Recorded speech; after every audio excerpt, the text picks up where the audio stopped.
अरे, यह क्या हो रहा है? आदम और हव्वा को अदन बगीचे से बाहर निकाला जा रहा है। पर क्यों? वह इसलिए क्योंकि उन्होंने एक गलत काम किया और इस वजह से यहोवा उन्हें सजा दे रहा है। क्या आपको मालूम है आदम और हव्वा ने क्या गलत काम किया? बात यह थी कि परमेश्वर ने उनसे कहा कि वे अदन बगीचे के सभी पेड़ों से फल तोड़कर खा सकते हैं, लेकिन परमेश्वर ने उन्हें एक पेड़ का फल खाने से मना किया था। परमेश्वर ने यह भी कहा कि अगर वे उस पेड़ का फल खाएंगे तो वे मर जाएंगे। और जैसा कि आप जानते हैं, जिस चीज को लेने से हमें मना किया जाता है उसे लेना गलत है। तो क्या आदम और हव्वा ने परमेश्वर की बात मानी?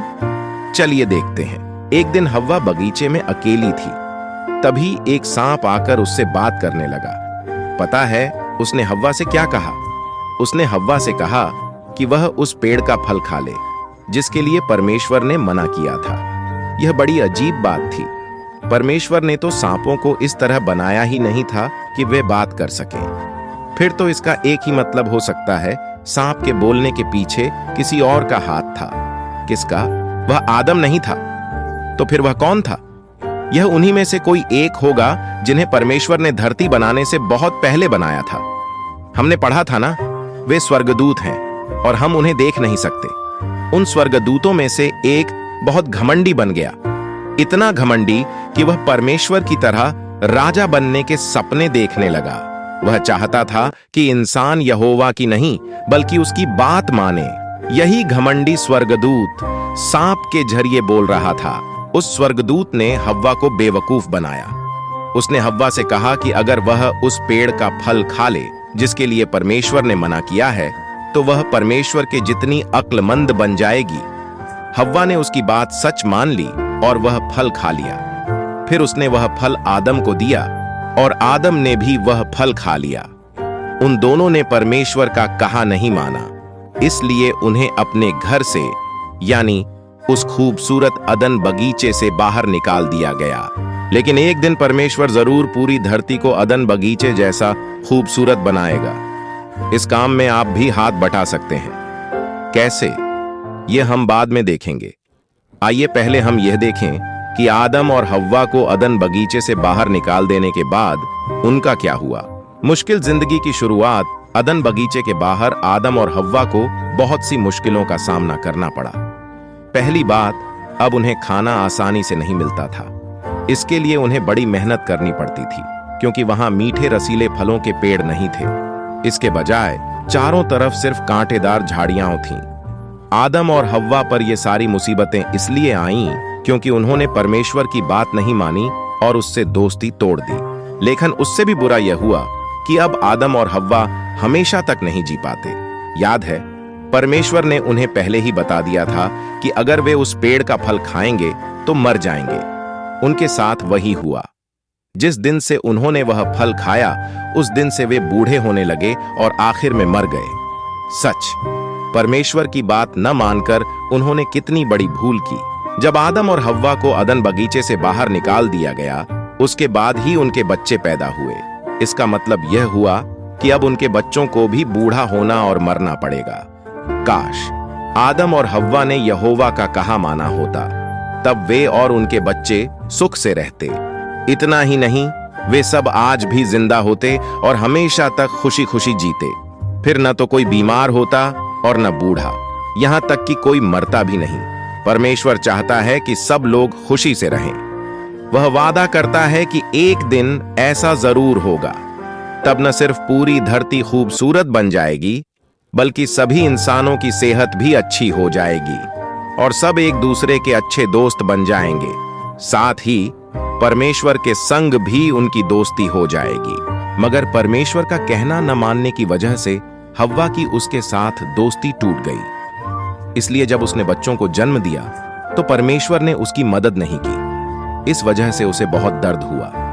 देखा, परमेश्वर की बात न मानने से क्या हुआ। आदम और हव्वा के कई बेटे और बेटियां हुईं। उन्होंने अपने पहले बेटे का नाम कैन रखा और दूसरे का हाबिल। क्या आप जानना चाहेंगे कि कैन और हाबिल के साथ क्या हुआ? एक अच्छा बेटा और एक बुरा बेटा। जरा कैन और हाबिल को देखिए। वे अब बड़े हो गए हैं। कैन एक किसान बन गया है। वह फल सब्जी और अनाज की खेती करता है। जबकि हाबिल एक चरवाहा बन गया। उसे भेड़ के छोटे छोटे बच्चों यानी मेमनों की देखरेख करना बहुत अच्छा लगता है। धीरे धीरे ये मेमने बड़े हो जाते हैं। इस तरह हाबिल के पास ढेर सारी भेड़ें हो जाती हैं। एक दिन कैन और हाबिल दोनों परमेश्वर के लिए तोहफा लाए। कैन अपने खेत से कुछ फल सब्जी लाया और हाबिल अपनी भेड़ों में से अच्छी भेड़ें लाया। यहोवा ने हाबिल से खुश होकर उसका तोहफा कबूल कर लिया, पर वह कैन और उसके तोहफे से बिल्कुल भी खुश नहीं हुआ। मालूम है क्यों? इसलिए नहीं कि हाबिल का लाया तोहफा कैन के तोहफे से अच्छा था, बल्कि इसलिए कि हाबिल एक अच्छा आदमी था। हाबिल यहोवा और अपने भाई दोनों से प्यार करता था, लेकिन कैन बुरा आदमी था। वह अपने भाई हाबिल से प्यार नहीं करता था।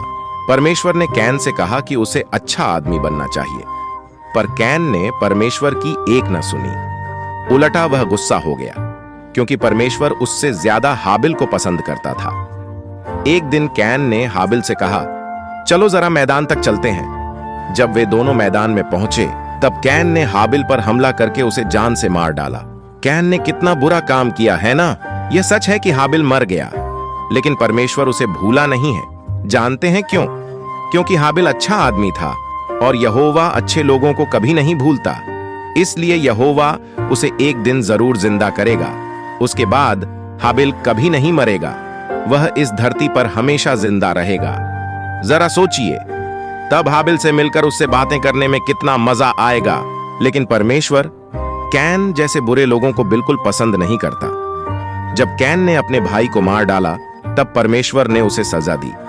परमेश्वर ने उसे उसके घर वालों से दूर भेज दिया। जाते जाते कैन अपने साथ अपनी एक बहन को भी ले गया। फिर उन दोनों ने शादी कर ली।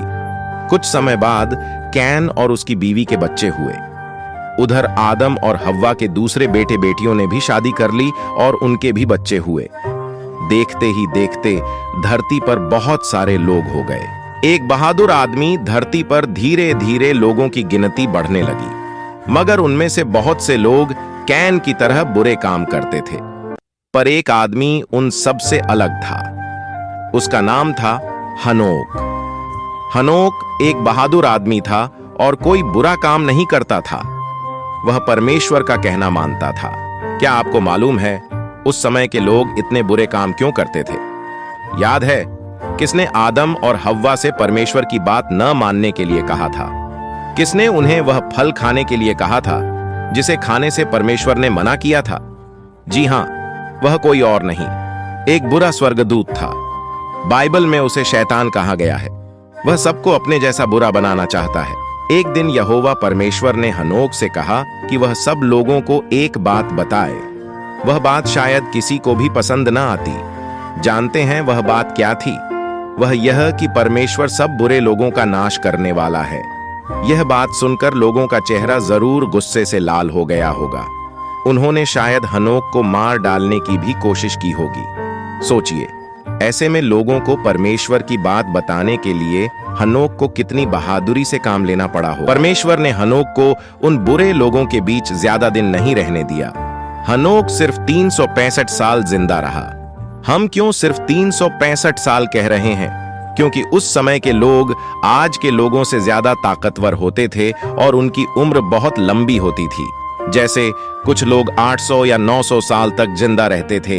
हनोक का बेटा मतूशेलह तो 959 साल तक जिया।